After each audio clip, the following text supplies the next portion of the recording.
సభకు నమస్కారం. సభాధ్యక్షులు మహేశ్వరి రాములు యాదవ్ గారికి, మహాత్మా జ్యోతిరావు పూలే గారి 198వ జయంతి ఉత్సవాలకు ముఖ్య అతిథిగా విచ్చేసినటువంటి మా చిరకాల రాజకీయ పెద్దలు విశ్వేశ్వర్ గారు, అదేవిధంగా నా మిత్రులందరూ కూడా మన గాడిల ప్రశాంత్ కానీ, భరత్ భూషణ్ కానీ, మిగతా ముందు కూర్చున్నటువంటి పెద్దలందరికీ కూడా ఈ సందర్భంగా మార్కెట్ చైర్మన్ గారు ప్రశాంత్ అని చెప్పి, అంటే మార్కెట్ చైర్మన్ అని చెప్పలేదు కానీ ప్రశాంత్ అని నా గాడిల ప్రశాంత్ అని చెప్పాను. మా మార్కెట్ చైర్మన్ గారికి,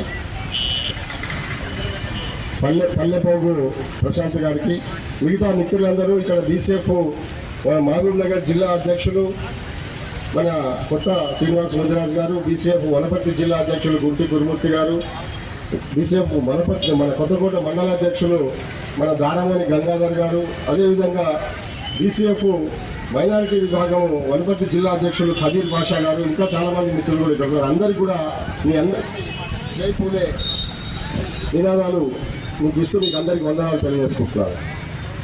పెద్దలారా, ఈరోజు భారతదేశానికే ఒక గొప్ప సుదినం.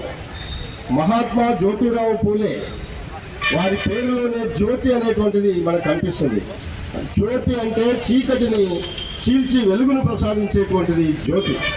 కాబట్టి ఆయన పుట్టుకలోనే మరి మహాత్మా జ్యోతిరావు పూలే, గోవిందరావు పూలే, జ్యోతిరావు పూలే గారు మరి జన్మించారు ఏప్రిల్ 11వ తేదీన. ఈ మాసం ఏప్రిల్ మాసాన్ని మనము మహనీయుల మాసంగా మనం చెప్పుకోవచ్చు. బాబు జగజీవన్ రామ్ గారు, అదేవిధంగా పూలే గారు, అంబేద్కర్ గారు, ఇంకా చాలామంది మహనీయులు ఈ ఏప్రిల్ నెలలో జన్మించారు. ముఖ్యంగా పూలే గారి గురించి చెప్పుకోవాల్సి వచ్చినప్పుడు, మహాత్మా జ్యోతిరావు పూలే గారు తోటమాలి కులంలో, మహారాష్ట్రలో తోటమాలి కులంలో పుట్టారు. అక్కడ బీసీ మాలి కులంలో పుట్టినటువంటి పూలే గారిని నువ్వు శూద్రుడు అని చెప్పేసి తన మిత్రుడైనటువంటి బ్రాహ్మణుల యొక్క ఫ్రెండ్షిప్తో బ్రాహ్మణుల పెళ్లికి వెళ్తారు. రోజు ఆ పెళ్లికి వెళ్తే బ్రాహ్మణులు ఏం చెప్తారంటే, శూద్రుని వెంట నువ్వు ఎందుకు ఫ్రెండ్షిప్ చేస్తున్నావు, అతను వెలగొట్టి ముందు పెళ్లిళ్ళకి వెళ్ళి అని చెప్పేసి అతను వెలగొట్టి మెడబట్టి దొబ్బేసినంత పని చేస్తారు ఆ రోజు. అప్పుడు ఆ మిత్రుడు, బ్రాహ్మణ మిత్రుడు బాధపడి, నువ్వు బాధపడకు, మా వాళ్ళు ఇట్లే చేస్తారు, పొరపాటు అయింది, క్షమించు అని చెప్తే అప్పుడు అంటాడు మహాత్మా జ్యోతిరావు పూలే గారు, తప్పు నీది కాదు, ఇక్కడ ఉన్నటువంటి వ్యవస్థలో మా వాళ్ళు ఎవరైతే శూద్రులని, నన్ను శూద్రుడని పేరు పెట్టి మెడబెట్టి దొబ్బుతున్నారో, మా శూద్రులకు ముందు విజ్ఞానం లేదు, విద్య లేదు కాబట్టి వివేకం లేదు, వివేకం లేదు కాబట్టి విత్తం లేదు, విత్తం లేదు కాబట్టి అధికారం లేదు, అధికారం లేదు కాబట్టి అభివృద్ధి అనేటువంటిది లేదు. కాబట్టి ఈ పేదరికం అనేది ఉంది. అందుకే మా వాళ్ళ అజ్ఞానమే దీనికి కారణం. కాబట్టి నీవు కాదు, మా వాళ్ళ అజ్ఞానం మీద నేను పోరాడతా, కాబట్టి నేను విద్య నేర్పిస్తా, విజ్ఞానం నేర్పిస్తా అని చెప్పేసి మహాత్మా జ్యోతిరావు పూలే గారు అక్కడ కంకణం కట్టుకొని అవమానాన్ని ఆశాగా తీసుకొని ముందుకెళ్ళి మరి భార్య సావిత్రిబాయి పూలే గారికి చదువు రాదు. మీకు ఒక గుడ్ న్యూస్ ఏంటంటే, సావిత్రిబాయి పూలే గారు మన తెలంగాణ బిడ్డ.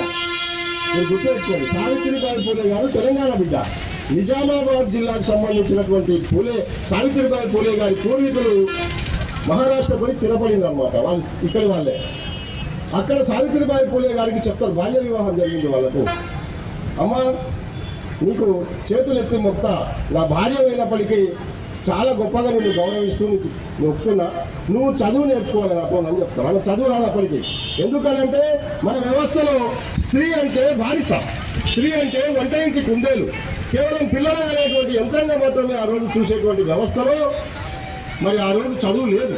అప్పటి ఆమెకు సావిత్రిబాయి పూలే గారికి అక్షరాలు నేర్పించి, చదువు నేర్పించి, అమ్మ నువ్వు ఈ మొత్తం స్త్రీలకు చదువు చెప్పాలి అంటే, ఆ రోజు బ్రాహ్మణ స్త్రీలు, అగ్రవర్ణ స్త్రీల నుంచి మొదలుకుంటే అందరూ స్త్రీలకు చదువు లేదు, స్త్రీలకు చదువే లేదు. నా స్త్రీ స్వాతంత్రం అర్హతి, ఏ స్త్రీకి కూడా స్వాతంత్రం లేదు, నీకు చదువుకునేటువంటి హక్కు లేదు, ఆస్తి హక్కు లేదు, భూమి లేదు, ఏది మీకు హక్కు లేదని చెప్పి ఆ రోజు మహిళలు కూడా శూద్రులుగా చూడబడినటువంటి రోజు ఆనాడు. ఆ పరిస్థితులలో మరి పూలే గారు చదువు నేర్పించి, అక్షరాలు నేర్పించి, ఆమె ద్వారా అగ్రవర్ణ స్త్రీలకు, ఎస్సీ ఎస్టీలకు, బీసీలకు ప్రతి వెలివాడలకంతా వెళ్ళిపోయి బడులు పెట్టినటువంటి సందర్భంలో అప్పుడు ఏం చేస్తారంటే సాంఘిక సంస్కృత బయలుదేరింది అని చెప్పి సావిత్రి పూలే గారి మీద పెండ, గుడ్లు, బురద ఆ సావిత్రిబాయి పూలే మీద వేసి కొడతారనమాట, చల్లుతారు. చల్లినప్పుడు సావిత్రిబాయి పూలే మొదటి రోజు పోతుంది అమ్మ. ఆ మహామాత బాధపడి ఫీల్ అయ్యి వచ్చి మహాత్మా పూలే గారికి చెప్తుంది. చెప్తే పూలే గారు నవ్వుతారు. నవ్వి ఏమంటారంటే, ఇది జరుగుతుందని నాకు తెలుసు, అయినా కూడా నీకు తెలియాలని చెప్పేసి పంపించిన. పెండ కొట్టినము, బురద కొట్టినం అనే సంతోషం వాళ్ళకు ఉండాలి, చదువు చెప్పిన అనే సంతోషం మనకు ఉండాలి. కాబట్టి నువ్వు ఇంకో చీర తీసుకొని పో, ఇంకో జాకెట్ తీసుకొని పో, బ్యాగులో పెట్టుకొని పో. ఆ కొట్టినటువంటి బురద చీరను అక్కడికి స్కూల్కి వెళ్ళిన తర్వాత ఇంకో చీర మార్చుకో. నీ ఆశయం మాత్రం వదులుకోవద్దు, ఆశయం మార్చుకోవద్దు, మనుషులు మార్చుకోవద్దు, కానీ నీ బురద చీరను మార్చుకో, పక్కన పెట్టేసి చదువు చెప్పు అని చెప్తాడు. అప్పుడు ఆయన చెప్పినటువంటి విషయాన్ని విని మాతా సావిత్రిబాయి పూలే గారు రోజు చదువు చెప్పి బ్రాహ్మణ స్త్రీలలో వితంతువులైన వాళ్లకు పిల్లలైనప్పుడు వితంతువులైన స్త్రీ యొక్క కడుపుతో ఉంటే ఆమెను ఇంట్లో నుంచి గెంటేసేవాళ్ళు. అలాగే ఆ కాలంలో ఉన్న సంప్రదాయంలో వాళ్ళని తీసుకొచ్చి ఇంట్లో పెట్టుకొని వాళ్ళ కాన్పులు చేసి వాళ్ళకు పేర్లు పెట్టి పురుడు వచ్చినటువంటి తల్లి మాతా సావిత్రిబాయి పూలే. ఆ విధంగా మనకందరికీ ఈరోజు మనందరం తెల్ల బట్టలు వేసుకున్నామంటే, 4 అక్షరాలు మనకు వచ్చినాయంటే, మనము ఇంత గొప్ప సమాజాన్ని నిర్మించుకుంటున్నామంటే ఆ విజ్ఞానం వల్లనే, వాళ్ళు ఇచ్చిన చదువు వల్లనే. కాబట్టి ఆ చదువుల తల్లిని తయారు చేసింది ఎవరంటే మన మహాత్మా జ్యోతిరావు పూలే గారు. కాబట్టి మహాత్మా జ్యోతిరావు పూలే గారికి